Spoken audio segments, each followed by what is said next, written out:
Hi, everyone. Welcome. Thank you for joining us today. I am with Ryan Corcoran, and he is now Specialized Property Group. But Ryan has been working as a real estate investor for a few years now. And I met Ryan years and years ago when he was much younger. And over the years, he has really grown in his real estate business. So I am excited to introduce you all to Ryan. And Ryan, could you share with us like how you got started? I mean, I know about your first property, but how did you get started in real estate and what brought you this way? Tell us a little bit about you. Yeah, perfect. First of all, thanks for having me on here. Hopefully the background noise isn't too loud, but I'll do my best to try to muffle it. So I bought my first property when I was 21. Um, really, I went to my family and I was like, what am I gonna do? Like, about to graduate college. Do I buy a house? Do I rent? Do I stay at home? Kind of what do I do? And my mom kind of triggered, in my head, like, well, why don't you go talk to your uncle? He's bought and sold a bunch of properties. He's in a construction, he's in the construction field. Owned a construction company for a very long time and has owned real estate throughout his whole life. So I just went and chatted with him one weekend. And he was like, the first thing you need to do is buy a duplex or a triplex and live in it and just stay there and it's magic. Like, you'll see what happens. And I was like, okay, well, let's see what happens. So I started going down that rabbit hole. Long story short, made a bunch of offers on a bunch of properties, and then finally one went through. Ended up fixing it up. My mom and dad were there helping me on weekends. I hired my friends and paid them with beer and pizza. We fixed we fixed it up, and then instead of moving in, I said, well, hold on a minute. If I don't move in and I put two renters in there, I can make like $500-600 a month on this. And I'm like, all right, well, at the time I had no job and I was in school. So I'm like, well, this is fantastic. So I ended up Good put, job. putting two renters in there, and I held on to it for 2 years. And then I sold it. And after I sold it, I had made just as much money as I was going to make as my master's degree had earned me. And I was like, okay, there's got to be something onto this. So then I just kept going into a three family, and then, bigger and bigger. So Yeah, no, it's really the way to go, especially for young folks. I mean, it's a chance to make some money that you wouldn't have. I mean, we did a whole series even on capital gains. If you own a property and live in it for 2 years, there's no capital gains. You can just resell it. But, so basically your uncle got you motivated in the fact that you were not working. You must have got your loan before you were not working so because I literally didn't have a job. I was a student. And so it was, okay, I had maybe 15 grand total.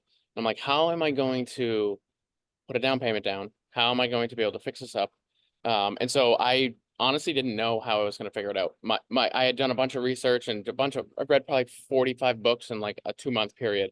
Every YouTube video, every Bigger Pockets podcast you can imagine, like way back in the day. And everyone was like, just find the deal, find the deal. If you can find a deal, like, the money will come. And so, like, I literally was making offers. I had no money. I had no business to making offers.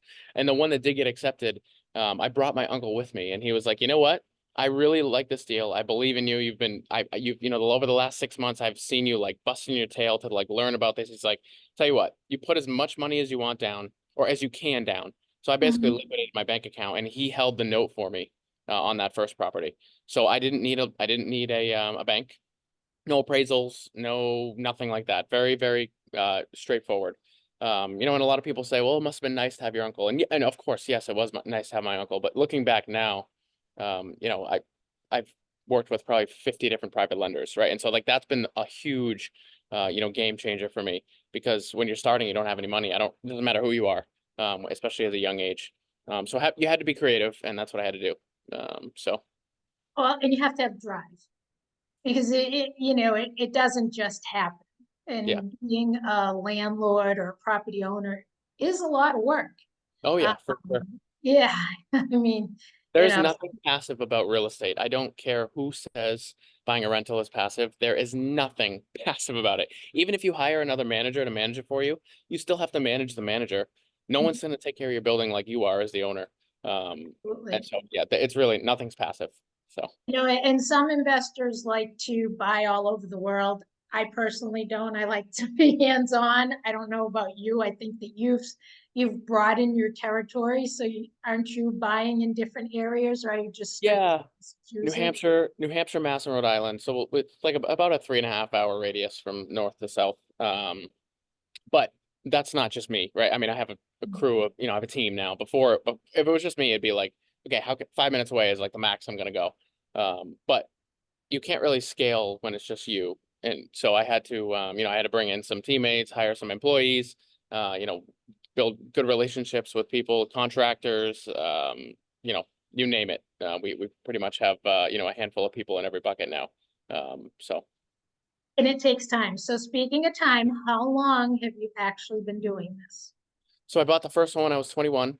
I didn't buy another one until I was 25, and then the one after that was 27. So from 27 to 30, almost 30, or 30, 31 almost roughly. So the last 4 years we've purchased like 150 of them.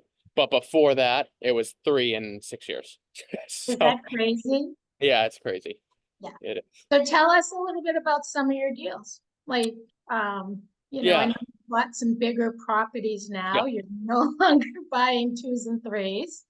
You know, Yeah. So I started, so when I started, in 2000, when I was 2018, 17, somewhere around 2017, I believe, the market was much different than it was now. I mean, there was almost nobody was buying multis to hold on to and rent. And if they were seasoned in it. Your normal Joe Schmo wasn't going out buying a duplex to hold and rent. Prices were pretty low still. They hadn't still recovered from really the crash in 8, 9, 10, all the way through really 17 and 18 before they started to take off. And so like back then you could pick something off the MLS and be like, all right, this is going to work, like from a rental standpoint. So that was my game plan. I'm going to buy a 2-family, then a 3-family, and then keep it going. And so that's what we did. And then I bought a 6 unit, we bought a 24 unit, a 66 unit. So we had a bunch of these like rentals that I was raising money for. I was buying these properties, bringing in some partners. And we accumulated almost 200 of these. And then interest rates started to go up, pricing started to cap out. The competition for these deals were just incredible on the multifamily side, larger multifamily side. And so then over the last 2.5, 3 years, we really switched back into, let's find distressed homeowners, single families, duplexes, triplexes, like these smaller properties, but just at a huge volume. And so that's really, been the bread and butter since. And we haven't held any of them though. It's been very transactional. So you know, buy something for 50% ARV, go in and, put 100 grand into it and then resell it, for a profit. And we've just been ramping that up big time. Now with that said, I'm still buying rentals. We just bought a 118 unit in New Hampshire. But the gameplay now is much more so buy the rentals for tax reasons and for depreciation, for long-term wealth, not so much for, the $200 or $300 a month that they might bring you in, in cash flow. I would much prefer flip a house and make 50 grand than buy and hold something and make 200 to 300 grand. $200 to $300 a month. I mean, at the end of like, what is $200 or $300 a month going to really do when you could make 50 now, take that and go make another 50 and another, you know what I mean? And just ramp it up. And so the strategy has changed, and I'm sure it'll change again, when, say rates come down or, competition drops, maybe we'll jump back into the multifamily space more, but, yeah. so tell us, this huge multifamily you're getting in New Hampshire. Tell us a Yeah. little bit about that. We don't need any specific details, but how did you find it? How did you obtain the financing? You talk about partners and stuff. So it's amazing how you've gone from one unit to multiple Yeah. units. And I love your passion because that's how I am about it. I love real estate. Okay, so this one, believe it or not, was not my person. So most of the deals that we buy are my team finding the leads, whether that's from direct mail, Google ads, referrals, agents, just pick people we know, our network. This one was a partner that I bought my first larger multifamily property with, and I've purchased over, oh man, probably 25 properties with him over the last 5 or 6 years. And his property management company was managing properties up in Pittsfield, New Hampshire. And they came across this lead and they brought it to him, and he came right to me and it was like, hey, do you want to tag team on this? And so the game plan was, let's make sure it's a good deal first. And it was. So we bought them around $80,000 a unit. they appraised over at 120,000 a unit when we bought them. So we have a $40,000 swing per unit times 118 units. I mean, there's a lot of equity built in day number one. How we purchased it was we went and got a commercial loan. You know, we have a track record of purchasing these now. So, the banks are pretty favorable for us at this point. But we still had to bring, almost $3 million to the table. And so to do that, we ended up bringing in five investors into the deal, including myself and Mike. And so we put some money in, and then we raised the rest of the down payment, closed on the property, and now we own it now. So now we're going through our structuring. So you mentioned that it's about a 40,000 per unit. Are these condos? Are you planning on condensing it? Nope. These are your classic 1900s older multifamily styles, 12-unit buildings. It's a 12 unit, a 20 unit, a bunch of 5 units, handful of 6 units. Kind of like, like in Fitchburg. Typical multifamilies in Fitchburg, but the larger ones. And it was a company who had bought a bunch of them over the last 15 Bought them years, all together and you packaged them up. Yep. And then they were moving to Canada, and so they didn't want to hold any real estate here anymore. And so that's when we were able to come in and buy them at a discount. So exciting, huh? Yeah. Yeah. I tell you, I know for me, it's not even so much the property, it's the deal. Being able to make the deal happen. It's yeah. It's I don't funny. know about you, but it's just kind of like making the deal and putting it together. I'm in South Carolina right now, and one of my buddies texted me, and he was like, "So, how's business going? You've been away for two weeks, and like, has everything kept running?" And I was like, like it hasn't run like as perfect as I'd want it to run, but like we still got 2 deals under contract, like things are still rolling. And I'm like, he's like, "Would you like to automate it at some point?" And I'm like, the more I think about it, like, yes, maybe someday, but I love the chase of like the deal. I love going on seller appointments. I love talking to, sellers and negotiating and putting everything together. And then like after it closes, it's just like, it's great. It's a I don't know, it's like a high, It is a high. It's definitely a rush. And like I said, it's being able to put the deal together and Yep. seeing it work Yep. that is just so rewarding, What would you say has been your best deal that you've done so far? Honestly, the first deal I ever did was probably the best one, because if I didn't do it, I would have never kept doing it. And I know that sounds super cliche, but I mean, at this point, we've done a little over 150 transactions, and I some of them make a boatload of money. Some of them we've lost, tons of money on, and things happen.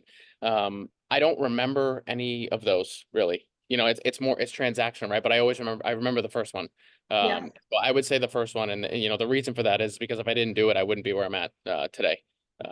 So That's exciting. And that's the thing, you got to walk before you can run. And so how many people are on your team now? I mean, I bet you never dreamed of owning a company that would technically be buying multifamilies and investment properties.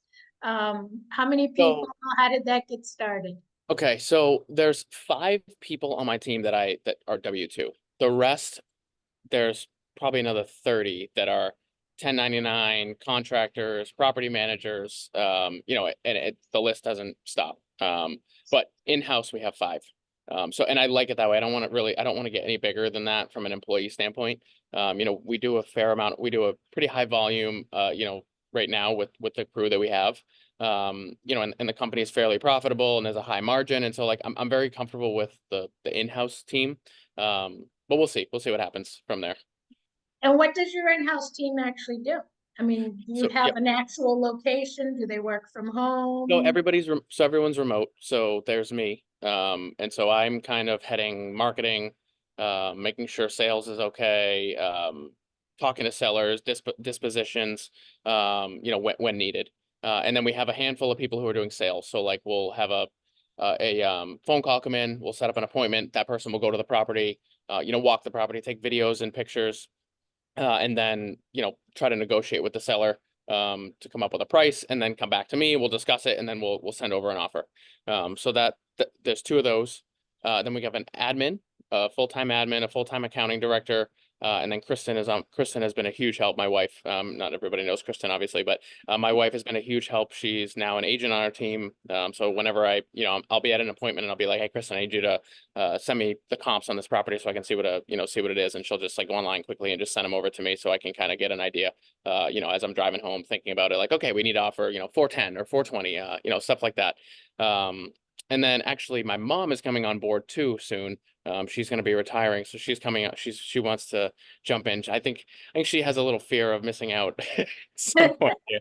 Because since I started, she's been like trying to get involved, but she's just been way too busy. And so now she's like, wow, you're like, I got to see what's going on here. So she's going to come in and do, a little bit of bookkeeping, a little transaction coordinating. But right now we do have a full transaction coordinator as well. So. And they're all paid salary or hourly and not Yeah. commission? Yeah. Yeah. Pretty good. That's awesome. What would you say was your biggest mistake? Like wish you wouldn't have done or you learned from it? Yeah, honestly, again, this is gonna sound so cliche. I wouldn't have changed anything I've done so far, but I mean, the biggest one was we lost, 70 grand on a deal that we did in Rhode Island that should have never happened. We didn't know the area, pulled the trigger and bought the property without really knowing a whole lot about it. And we just couldn't sell it. We bought it when the interest rates were 2.5 and they went up to 5, 6, 7, and we could not sell the property. And so I ended up actually sub two selling the deal to somebody. So somebody came in and took over my mortgage at 2.8% or 2.9%. And my name's still on that debt for that property, but they've owned it for 2 years, and I don't foresee any issues with it. But I mean, we took a $70,000 hit on that one. And so that one, what would I do differently? Don't just buy a property that you don't know the area unless you have boots on the ground. You're comfortable with the area. Somebody who can walk the property for you. Whether it's you or someone else has been to the area that you trust. And really have an agent or have somebody that you can run by and say, hey man, is this a good deal? Because it wasn't, obviously. Yeah, But yeah. you can't win them all. No, no, no, no. I, Nope. we all make mistakes and we all learn, and sometimes you gotta hold them. You can't just sell them right away, and other times they're meant to be renovated and sold. That's the biggest thing. Do you use a specific program when you are calculating your values? So we'll use the MLS. So comping a property is actually one of the more challenging parts of this business. And it might not seem like it is, but it really is, because a lot of these properties aren't. So let's say you get a 3-bed, 2-bath, 1,500 square foot house. That's going to be very easy to comp, right? Just zoom out a little bit on Zillow, Realtor, use the MLS and figure out what's sold in the last 6 months. Same bed, same bath, same, whatever.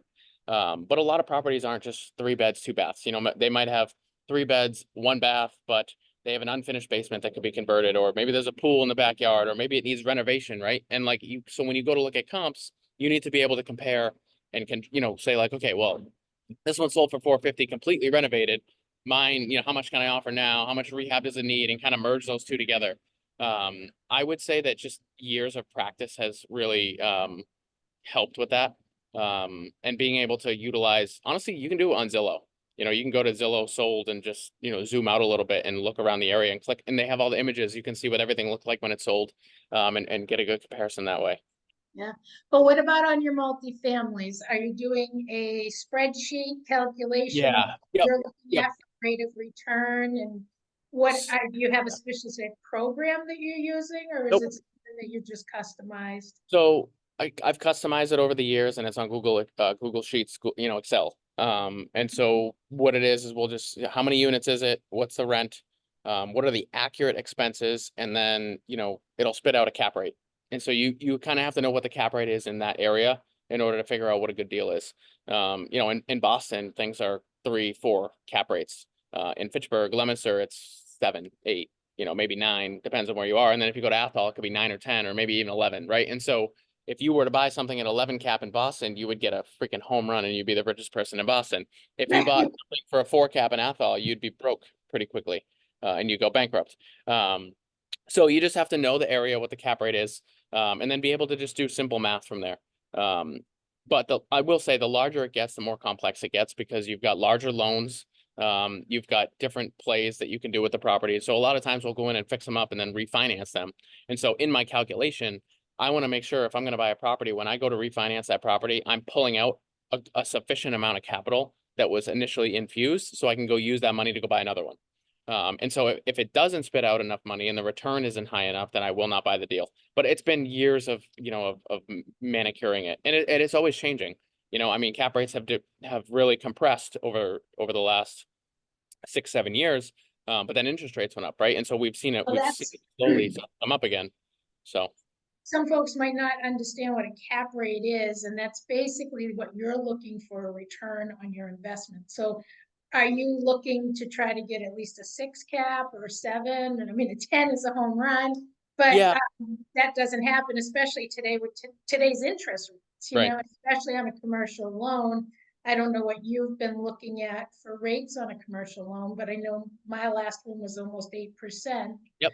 Yeah, we got the last one we did. So the one we just closed on was 6.5, but when we got it under contract, it was 7.5. And so we kind of rode the rate down a little bit, and then we locked it in like, I don't know, 6 days before we ended up closing. We just happened to get lucky. But the deal penciled at 7.5. And so what does it mean it penciled? So for me, when a deal pencils, it's cash flowing the day we buy it, no matter what. So it was making money the day we're buying it. It wasn't making much, and it's not making much right now, but it's making money. Number two, we have to go in and renovate and increase rents and stabilize, and that's going to take probably 24 months. So over those 24 months, is the property going to hemorrhage? Probably, because we're going to be infusing capital to fix up the property. But at that point, what is the net operating income going to be? So, what is the income now, and then what's the expenses, right now, and then what does it look like 2 years from now? If the income is high enough with our renovation and our projections, and the expenses can come down a little bit, and we're able to refinance and get all the investors back their initial capital or most of it, now their return is almost infinite, right? And so this deal, now it's not a 10 or 12 or 15% return. It's quite literally almost infinite return for them. Now they sucked it up for the first 24 months and probably didn't make any money. And if they did, it was very slim, but they got their chunk of capital back. They still have equity in the deal, and they're going to get the cash flow that we've now created by stabilizing and increasing rents. And so that's typically how each deal works. Yeah, I mean, that's the thing. You have to kind of look, where's it going to get you at the end Exactly. of the day? Yeah, well, most of the time when you buy these, they don't make money the day you buy them. And if they do make money the day you buy them, then you have a good one, right? But the odds are it's not going to, or it's going to break even, or maybe make a little bit. And so your return is going to be very, very small. But as you improve the rents, you increase rents. Maybe you can, I don't know, separate utilities or add some laundromat. I mean, add coin op in the basement or stuff like that. Boost the income a little bit and hopefully drop some expenses. And over time, the loans being paid down by the tenants. Your equity is building. You're slowly starting to build up cash flow. Then you can maybe pull a chunk of money out on a refinance. And keep it going. So. No, definitely. I mean, and if you can find a deal that's going to break even after you get your loan, you're doing great, because like you were saying earlier, the rates have gone up, and the home values have gone up, properties have gone up, so it's a lot more difficult to find something that's Yeah. actually cash. And so, it's funny because, you had just said, like, if you're breaking even, it's like a good deal. And so like that is, once we got to that point a couple of years ago, I was like, why are we like, I would rather go and flip houses faster and make way more money faster and keep the engine moving quicker. And then at some point when it comes back down, then we can come in and, and start buying up again. So yeah, it's all just what's going on in the market, and being able to pivot. The most successful investors I know are able to do something really, really well. And then as soon as something begins to change, they're able to pivot very quickly into something else, do really well at that, and then either pivot back or pivot into something else. You might be a master at multifamily, but right now I don't know a multifamily investor who is doing very well. A lot of them are doing other things. They're in lending, they're flipping houses, maybe they're wholesaling houses. I don't know, construction, whatever it is that they're doing. But they're not predominantly in multifamily right now. Yeah, And multifamilies have gone way up. Yeah. I mean, yeah, it's crazy how expensive they've gotten. Yeah. Have you ever thought about building? So we've done a handful. So we have we've done a bunch of entitling. So we have a triplex that we entitled in Worcester, a bunch of duplexes in Taunton. 36 units in Norton. So we have a bunch in the works, and they're all going to be constructed eventually. A couple single family homes as well. But I personally have zero interest in the actual construction of real estate. Just me personally. I mean, I'm more than happy to hire a team to do it, on our behalf. But I don't ever want to have an in-house full-on construction team. I don't know, just my personal preference. I like being as streamlined and as simple as possible because it's easier to grow a business without a bunch of different arms. It's easier when it's okay. We are flipping houses from distressed sellers. Now, all we have to do is go market to distressed sellers and get them under contract and flip the house. That's it. We don't have to do anything else. We don't have to worry about the construction because we're going to hire that. We don't have to worry about selling it because we have an agent that can do it. You know what I mean? So like, it's very, very like structured and simple. The easier and dumbed down you can make something, the easier it is to grow the business. So. No, it's exciting. And I'm really thrilled. You've come a long way. I'm very proud of you. Um, I got into real estate. I was a single mom and needed to support my son, and that's Yep. how I was able to survive. But I worked my tail off, Yep. just like Yep. you are too. And then once you get everything lined up, and the fact that you have a team really makes a big difference. Oh yeah. Yeah. Yeah. What would you do? Like, what is your long-term goal? Where do you see yourself in 10 years? Do you think you'll just still be buying and doing more I don't, things? yeah, I don't think I'll ever stop doing real estate only because it allowed me Addicting. and That's it why it, it it's yeah, and it also addicting. it allowed, we didn't talk about it, but I worked as a PA for, 2.5 years while I was building up this business.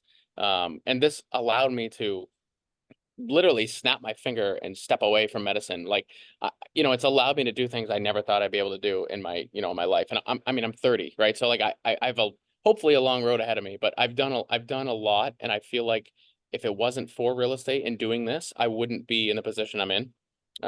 Just plain and simple, I wouldn't be.